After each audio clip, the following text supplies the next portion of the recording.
Di sebuah desa, hiduplah seorang penebang kayu tua. Suatu hari, kudanya hilang. Orang-orang berkata, "Betapa buruk nasibmu." Tapi ia hanya tersenyum tenang.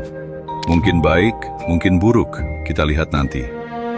Beberapa hari kemudian, kuda itu kembali, membawa sekawanan kuda liar. Tetangga memuji keberuntungannya, namun jawabannya tetap sama. Mungkin baik, mungkin buruk, kita lihat nanti. Lalu putranya mencoba menjinakkan kuda itu, dan jatuh, patah kakinya. Orang-orang kembali mengasihani.